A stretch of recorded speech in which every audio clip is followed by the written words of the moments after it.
Papa kwenda. Ajale mafujo yako wewe unafua fujo hatuko tunasafisha.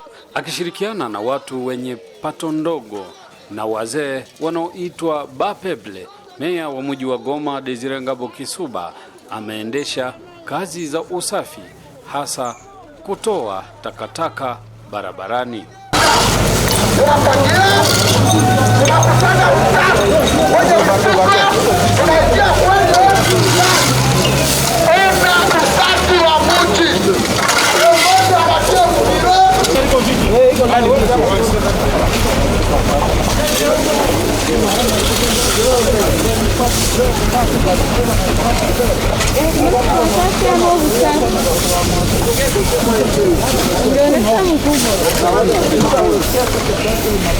Caniveau haiko pupo.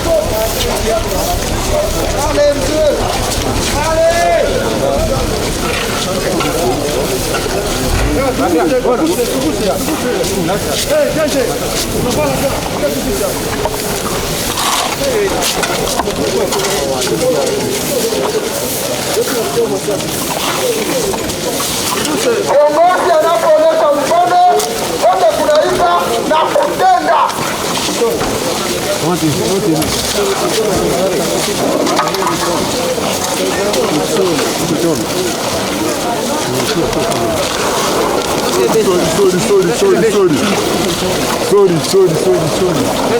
Sisi tuko wa revolutionnaire na en tant que leader tunapaswa kuwa mfano, na uongozi natuambia kama sisi tuko watumishi wa raia. Wewe kiongozi kikatala gusa uchafu, nani ndio utatuma ugusi? Yaani sisi tunapasha pita mbele, tunaonesha mfano na watu wengine wote wanakuja kuiga. Kiongozi ndio anapitaka mbele, kiongozi ndio anaoneshaka mfano. Wewe ukivala vest, unashindwa vala bote ya kutengeneza nayo muji. Sasa unataka nani ndio anafanya salon wakati wewe uko ndani ya raha? Mpaka unaipakiza ndani ya gari. Kwa nini tusipakize ndani ya gari? Na sisi ni wananchi, na daire sisi ndio wale wananchi wa chini kabisa. Sisi tuko watumishi wa raia na sisi ndio tunapasha tuoneshe mfano, wengine wote wakuje Bwana msilale kutumike.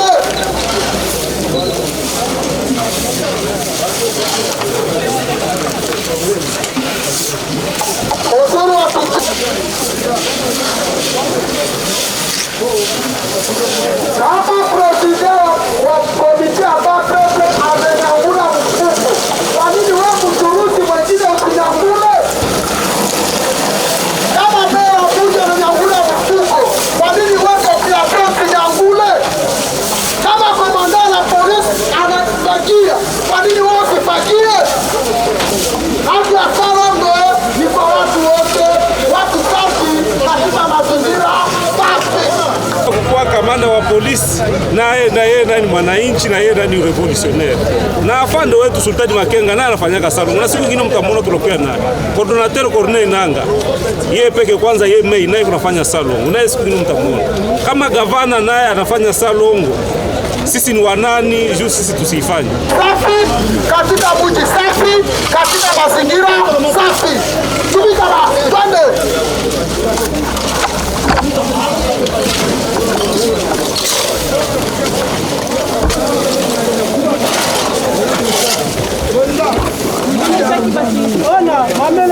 Laissez les sacs à faire. Pardon. Maman, pardon.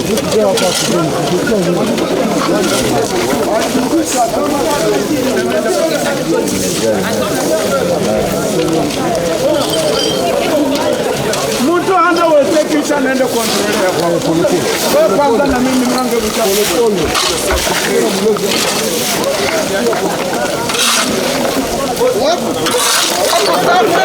Katika moto safi, katika mazingira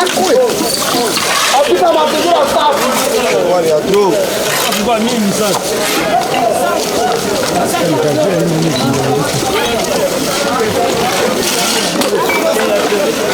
kuja shiriki salongo sababu mimi kama mwanamemba wa AFC M23 napashwa kuonyesha mfano, na ndio hivi nimeamka, nimekuja, na kama mmeona vizuri nimekuja na mwanangu ili sote pamoja tujenge nchi yetu. Naona unachukua mchafu inanuka unaibeba. Ndio. Kama tunataka kuwa na mazingira safi, tunapaswa kuwa najua sama kugusa katika uchafu. Sasa papa la maji haiko maji itatengeneza mgini, lakini ni sisi na mikono yetu. Donc karibu, d'ailleurs tunaita population yote karibu, tukue tunafanya makazi communautaire, turendre mji yetu propre. Objectif ni nini? Kutakatisha mazingira na kujenga, kufanya uongozi bora.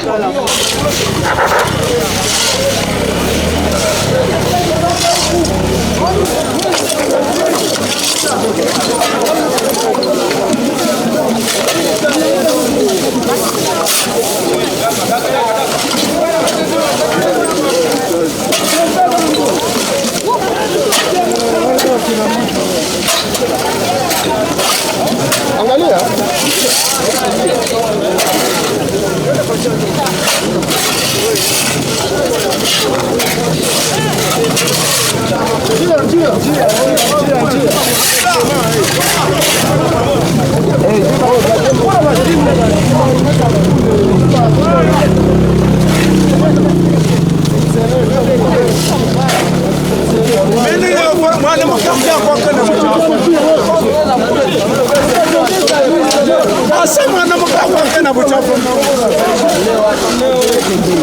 Gisi tunasimama tunakuya kufanya salongo, kuko message derrière. Ni kusema nini? Sisi ni wale viongozi ambao hatubakie kwenye mabureau, ma office, lakini tunaweza kusimama pamoja na population yetu, tunakusa kwenye uchafu ili tutoe, tufanye mazingira sawa. Na hiyo uchafu ambao tunakuwa sio uchafu tu ya mazingira, ni uchafu pia tutatosha kwenye classe politique. Donc salongo haende tu hapa chini. Hivi umevala vizuri, umejipaka, haogope kugusa. Wengine wanatupa mavi. Ngoja wengine wanatupa mavi mwa hizi mifuko, lakini ndio tunapaswa kugusa uchafu. Mimi kama mwanamemba wa AFC, unajua kama nimeenda kosi huko, sio hautakate, sababu unaenda kuchangia hali ya huyo militaire, ya huyo askari ambaye analala nje, analala kwenye mavi ili apiganie nchi. Sasa kama nimeshawahi kufanya hivi, kugusa uchafu ya barabara ni kitu rahisi sana.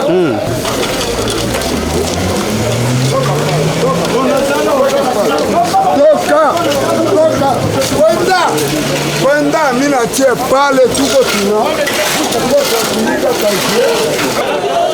Leo nimesimama sababu kwenye roho yangu nilikuwa nasikia niko na makosa.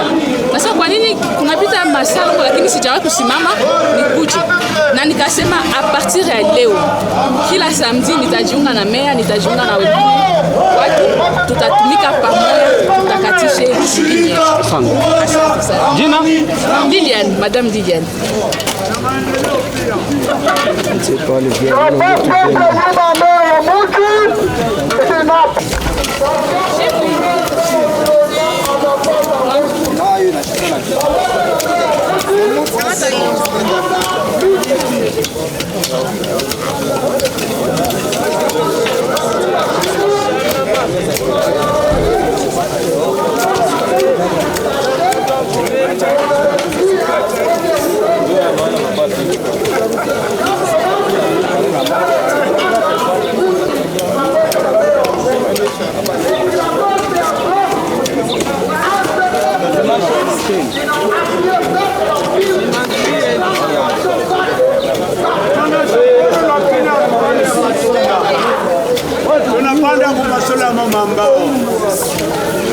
Umepanda mti?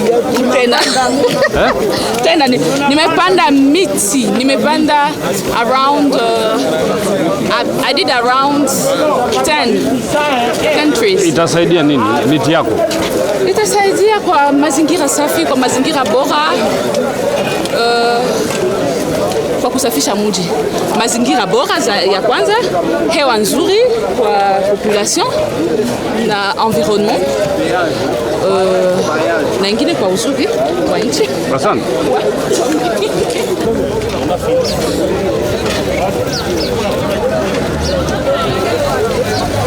nous confirmons Goma, ville propre, Goma, ville assainie, Goma, ville touristique, Goma. Na hata kufagia mitaa na kuweka takataka katika magari inayoelekea hadi kwenye yalala mbali na mji wa Goma. Unajua chama chetu cha M23, chama cha raia, ni chama cha mabadiliko, ni chama ambacho kinapenda kizogelea hata ule raia wa chini na kumuhusisha kwa projet za development na kumuhusisha hata kwa securisation ya mji wa Goma. Na ndio maana mimi nasemaka hata amani ambayo iko Goma ni mtoto ambaye amezalika entre mariage ya chama cha M23 pamoja na population ya kwake. Vile population ilikontribua kuzoleza kuleta amani ndani ya mji wa Goma, na njoo vile tena tuko na faire participer population kwa kuweza kufanya travaux de développement ndani ya Goma.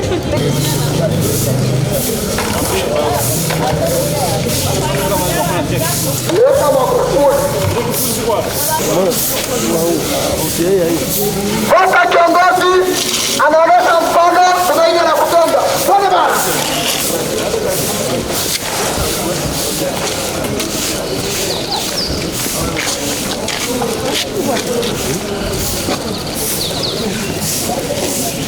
Kugusa chini tufagie.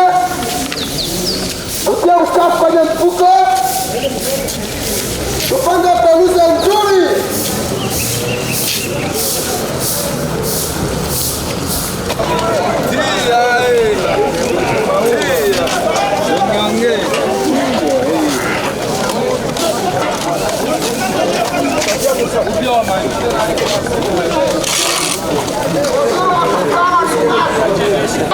Tunapenda mji wetu wa Goma ikuwe safi juu hatuwezi ikala, mtu hawezi kulia kwa sahani ya uchafu.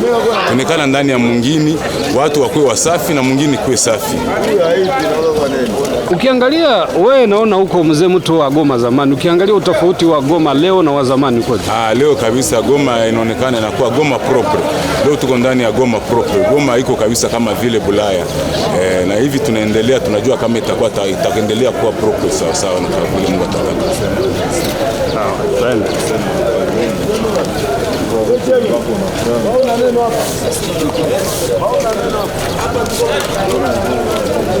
Peuple ya jili, sie baba peuple ni batu ya chini. Batu wenye tunapenda development ya Goma yetu, hata na Republique Democratique yote di Congo tunapenda usafi. Donc mtu kama anaishi ndani ya mazingira yenye iko safi na sante yake inakuwa mzuri, hawezi enda lipa dawa ya $1000 yenye mustike ilikuluma ya malaria, na wakati yenye unayagizi unaweza kimbiza malaria. En tout cas njo komana se baba peuple bote ba Goma tulijimobilize comme un seul homme, tukatia siloga yetu fasi moja ajili tuangalie kama na sie tunaweza contribuer ndani ya propriete ya mji wetu wa Goma. Kwa nini umejiunga na Meya Desire Ngabo Kisuba? Tunaangalia Desire Meya Ngabo Kisuba iko na projet mzuri sana juu yetu sie ba Goma Tracie, na iko na mpango mzuri ya ujenzi, kwani kupanda muti ni kuongeza uzima. Kama unapanda muti yani unaongeza uzima. Njoo kwa maana Desire Ngabo tunaangalia kazi yenyewe kunafanya ni kazi ya mzuri, tunamuunga mkono sana sema baba peple mu niveau yenye tuendelee tupande Goma yote mzima ibako wanaita verdura. Naona unabeba kifagio basi. Kifagio si nijua kufyagia. Kifagio njoo kazi, njoo nyumba, njoo yenyewe nafanyia kazi ndani ya nyumba, najua ba mama. Ina maana gani? Ina maana ya kufyagia mji wetu kuwe safi, tukue ndani ya propriete. Njoo signification tu ya kufyagia. Naona wazee wanao wanafagia leo. Wazee wanapasha fagia juu mzee mwenye anajiacha ndani ya nyumba, manake hapendi development. Musike seta kuluma na ukupenda fagia mbele ya mulango, ni kusema wewe peke njoo unajuisha. Pamoja na meya wetu tunasema tutamunga mkono juu ya kifagio yetu. Kwa nini nyinyi mmekuja shirikiana na meya kufanya usafi wa mji? Basi sisi tunashirikiana na meya wa mji kwa kuweza kufanya usafi wa mji, sababu usafi ni kitu ambacho kinavala mwili yetu sisi wote. Haiko sababu ya meya wa mji, ni sababu yetu sisi wote kwa kuweza kufanya usafi ndani ya mji wa Goma. Mbona vile mnabeba mchafu mnatupa kwa gari, mnapanda miti? Ndio. Uchafu Sisi tuko wazee wa mjini, wakati tuko wazee wa mjini, kwa kuweza kufanya mazingira ya kutayarishia watoto wetu ni kuweza kuwatandikia mazingira mazuri, na ile mazingira mazuri inafatana na usafi. Ndani ya usafi kila kitu kinaendeka salama, na hapo tayari tumepata kiongozi ambaye ametunga mkono kwa kuweza kufanya usafi. Kwa kweli tunafurahi sana na tunashukuru, sababu kila kiongozi ambaye anaweza kujitolea kwa kuweza kukusa uchafu. Wengine viongozi iko ndani ya maofisi yao kwa kuweza kufanya kuingia climatizer, lakini sisi kiongozi ambaye tuko naye anaweza kutoka ndani ya ofisi yake kuja kuweza kuambatana pamoja na sisi kwa kuweza kufanya usafi ndani ya mji wa Goma. Pia na kuweza kupanda miti. Tumepanda hii miti, ni mfano ambao tulikuwa nayo awali mbele ya mji wa Goma uweze kupita volcano. Hii mti ambao tumepanda leo nawaza ni mtoto wa wajukuu ambao miti iko hapa. Ile miti ambao unaona pale nao tulipandaka hivyo tu kama gisi unaziona pale. Hivi unajua wakati walipandaka hivi? Najua. Na mimi nilikuwa mmoja wa kuweza kupanda hivi. Ilikuwa mwaka gani? Ilikuwa mwaka 1992. Nonande. Pale tayari na hii BDGL ilikuwa ikiitiwa Mer de Plo. Ndio fasi tulikuwa tunacheza kabumbu. Afu ile organization tulikuwa tukicheza kabumbu, ndio tuliamrishwa kuweza kupanda hii miti. Tayari hii miti imeota. Na jina hii miti ndio wanaita Karaveri. Na kwa leo tumeona ni nzuri zaidi tena kuweza kuyarudisha, sababu ni miti na mazingira mazuri. Jina lako mzee? Jina langu naitwa kwa jina la Bwana One Mashoya Paul, ni mkaaji ndani ya mji wa Goma. Pia mimi ni responsable ambaye inasimamia kamati ya cooperative du Bapeple. Bapeple tunajua ni cooperative kubwa ambayo inachunga watu wengi, wananchi wa chini, na wao wote tunapaswa tuwahusishe kwa hii project ambazo sisi tuko nazo, paske watenda preshe wengine kwenye mafamilia zao kuambia kama wapande miti, na wakati watakuwa kukutana na mti ndani ya barabara watakuwa na iprotege. Wakati watakuwa wako na kunywa, ikuwe juice ikuwe maji, hawata tena pata ile kultura kukamata chupa unatupa ovyo ovyo, kukamata sasho unatupa ovyo ovyo, itakuwa imetoka. Ndio maana tuko nahusisha watu wote ili hii project ikuwe ya watoto wote wa Goma, sikuwe ya watu wa Moshi.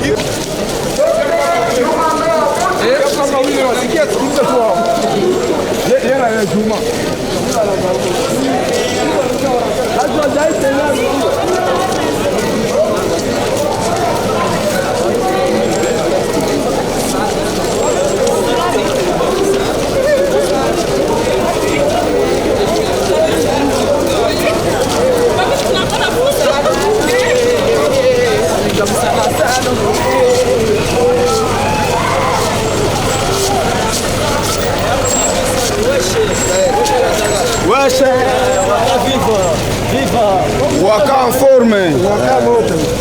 Waka.